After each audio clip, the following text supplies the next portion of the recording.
What's up mga kaberks?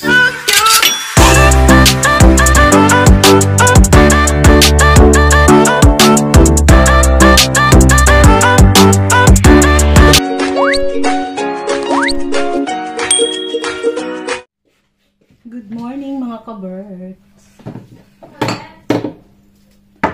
Kamusta na kayo? Kamusta?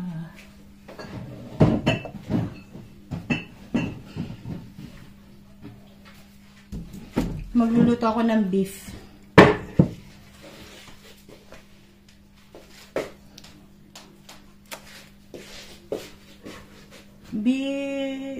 Beef mushroom. Pero yung timpla ko parang hindi ko siya lalagyan ng cream. Ganito lang siya. Lalagyan ko siya ng mushroom. Beef mushroom nga eh. Yan. Alam mo yung mushroom na malalaki? Hinati ko lang sa 4. Parang style beef steak ang gagawin ko. Walang cream. Hindi ko siya lalagyan ng cream. Marinate ko lang ng konti. Gusto ko maraming paminta. Tapos lalagyan ko nito lemon juice.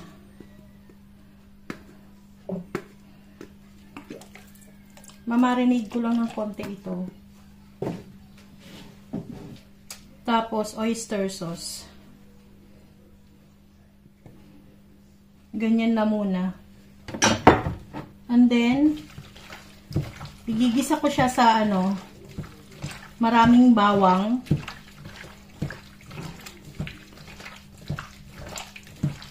Marinate ko lang siya kahit 10 minutes lang. Tapos dun ko siya palalambutin sa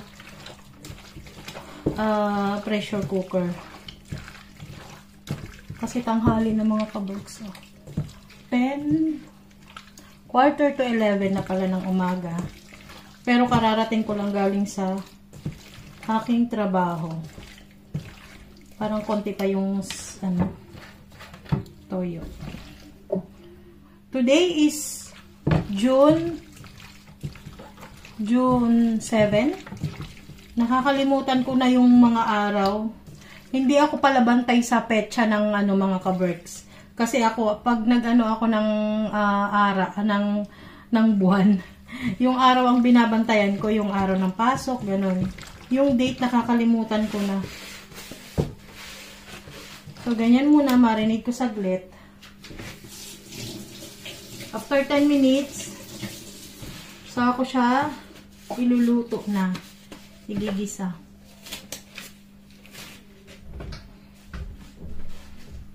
Gisa na natin. Painit ko na yung ating mantika. Daming bawang.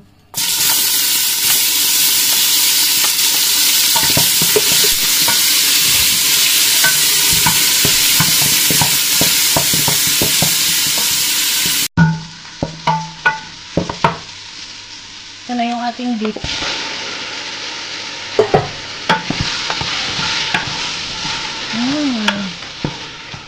Ang bango, ang bango. Parang pre-prituhin ko lang yan ng konti. Mag-brown siya. Lalagyan kong beef cubes.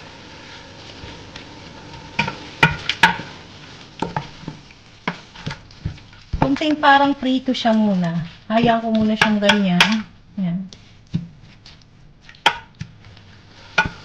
Hanggang sa lumabas yung parang tubig-tubig niya.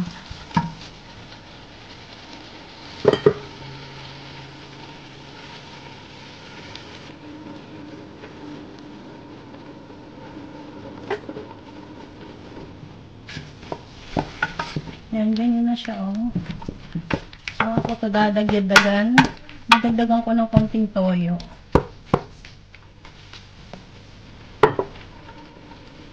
Konting toyo pa.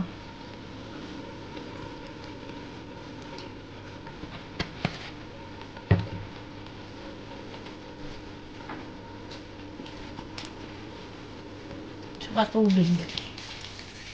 Tsaka ko na palalambutin yan.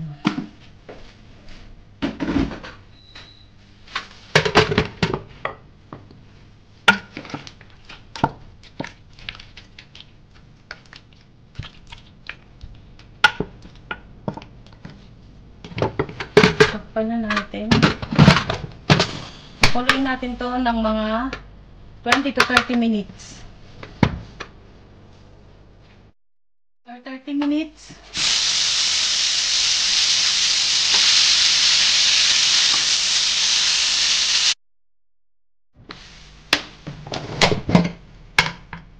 Isasalin ko naman to sa kawali. Igigisa ko naman siya sa sibuyas. So, ayan, no? Malambot na to mga ka-works. Igigisa ko naman siya sa sibuyas.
Sama ko pa rin yung sabaw na pinagkuluan.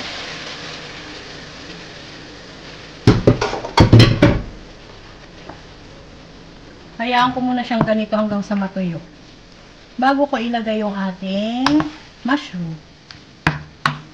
So, ganyan muna siya mga ka-works hanggang sa matuyo. Ayan, ganyan na siya.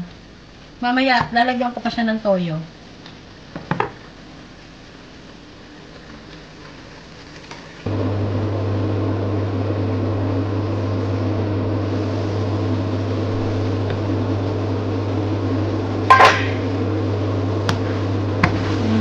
Siya mga ka-birds. Lalagay ko na yung ating mushroom.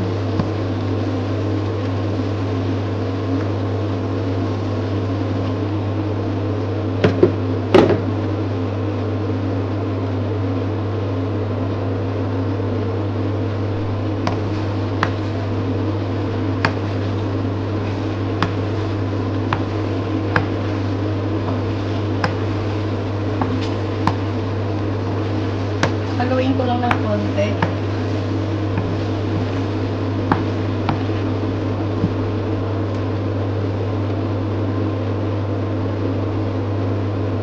Lagyan ko ng hoisin sauce.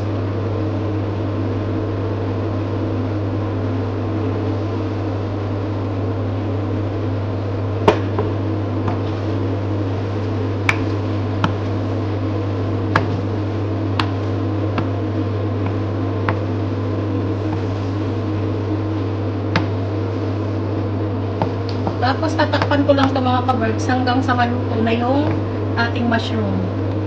Madali na lang maluto to. Siguro mga 5 minutes. Tayin natin itong saucepan na at maingay. Ayun. Okay. After 5 minutes, 6 minutes, okay na ito mga ka-birds. Yan na siya. Yan, kaya yan nagtubig-tubig dahil sa mushroom. So, okay na yan. Okay na to. Sobrang lambot na ng ating beef. Yan. So, that's it mga ka-birds ang ating ulam for today.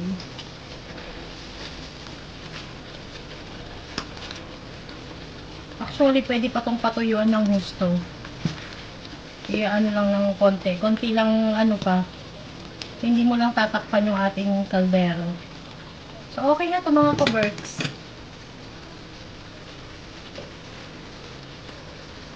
Mura na yan. Alam mo kung magkano yan.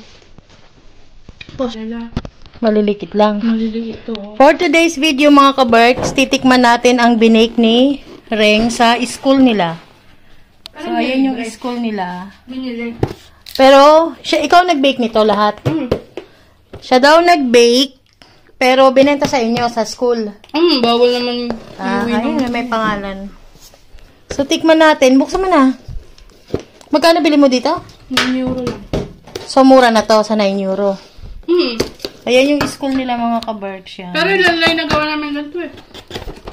Ay, mukhang masarap. Uy. Cheesecake to, cheesecake. Tsaka ito ay raspberry. Ma, nasa akin yung recipe. Oh, wait lang. Kukuha ko ng kutsilyo. Hinog na ba tong raspberry o hindi pa? Asukal yan? Yan nasa taas? Hindi ito to. Raspberry. Hindi. Frozen yan nilagay eh. Tapos maasim siya. Tapos nakadagdag pa sa asim yung Parang masarap to sa kape yung lemon. bukas.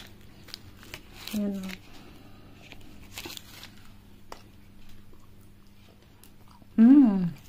Okay lang. Diba? Hindi matamis. Maasim siya. Hindi bagay lang kasi sa sa tinapay. Kasi yung crust ay matamis.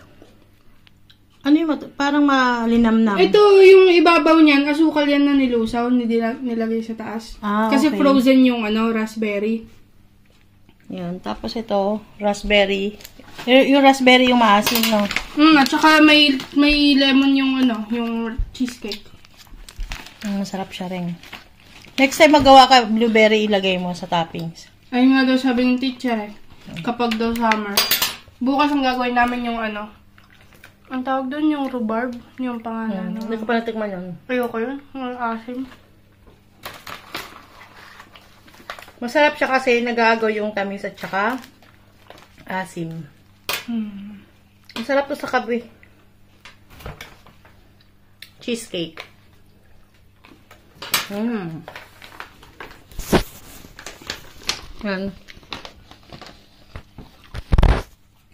Nagugustuhan to ni Papa. Kasi hindi gaano matamis. O, ba't di mo pinabuksan sa kanya? Ayoko nga. Sabi ko sa bahay na.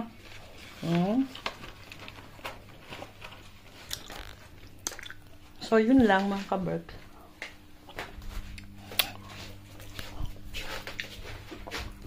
Magluluto ako ng puto. Kasi, sayang yung mga egg white na pinaggamitan ko ng leche flan. O since malapit na kaming umuwi, kailangan kong, kaysa i-dispose ko, kaysa itapon ko, marami ako dun sa freezer. So ito, meron akong 8 egg whites dito. Gagawin kong puto cake later, mga ka-Berks.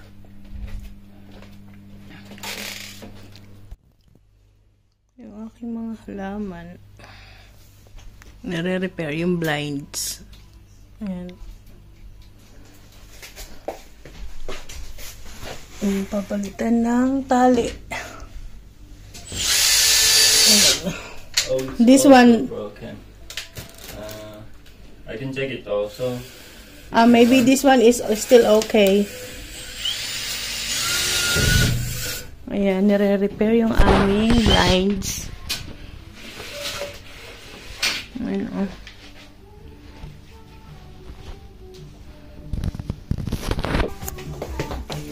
So, yung dito sa aming sala ay okay na. Ito siya kasi siguro mga ilang months na tong hindi namin maibaba na dahil naputol yung string. So, okay na to. Tapos, pinalitan nitong yan. Isasarado na siya. At saka aangat na siya. Ayan. Okay na siya. Ngayon yung sa kusina naman ang ginagawa. So, ito ay hindi kasama sa service ng bahay.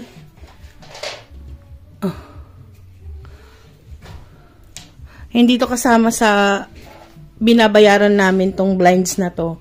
Ang kasama lang ay yung mga heater. So, yan. Iba yung ang tawag nito, kami mismo magbabayad nito. Baga hindi kasama sa maintenance. Mabuti na lang, pinalitan lang ng string kasi kung buong papalitan yan, mas mahal. So, since string lang ang pinalitan, mas mura siya. Tsaka yung dalawa, doon sa bintana. Last yung heater naman ang inayos dito sa amin, sa buong bahay. Pero, kasama yun sa insurance. Insurance and maintenance. So, ayan. Ito ang aming mga bulaklak. Tapos na yung isang bintana. So, 2 window yan siya. Ayun, okay na. Ito naman. Ayan, papalitan lang ng ng tali.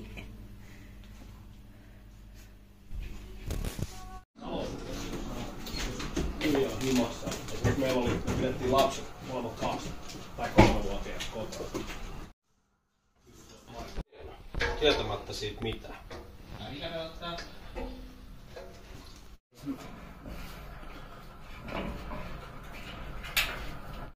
No.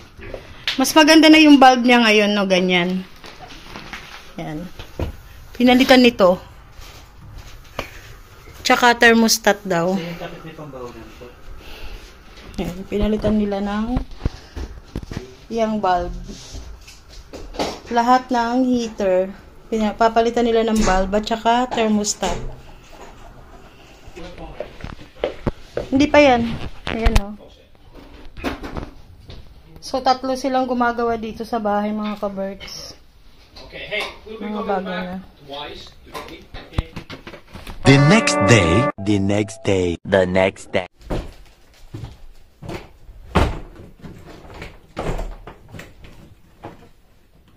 Oh no, ano yung mga password nito? Hindi ko alam. Ayun na, hindi ko alam. Ang alam ko lang na password yung akin. Wala, hindi ko na matandaan yung password ng mga...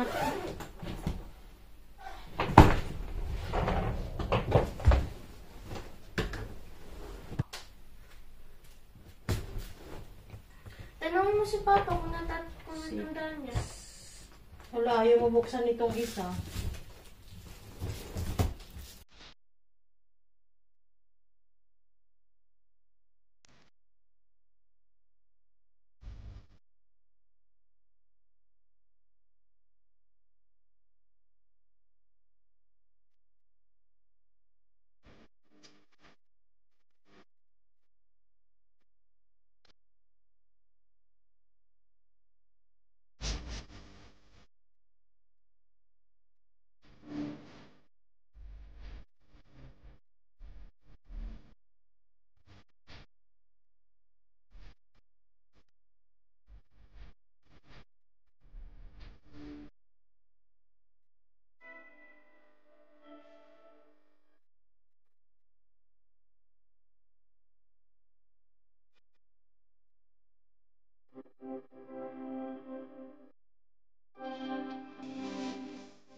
Okay.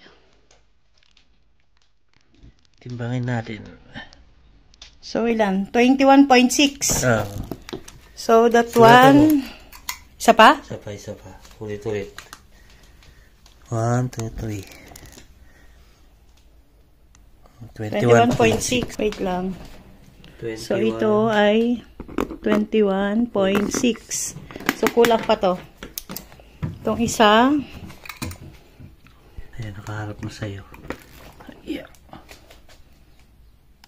20.7. Ulit. 20.7. 20.7. Okay.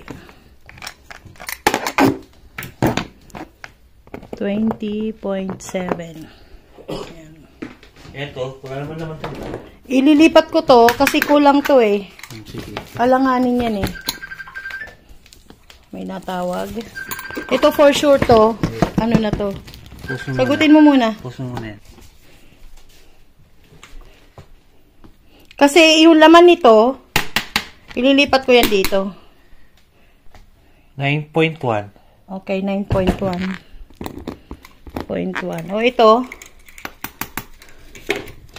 9.1.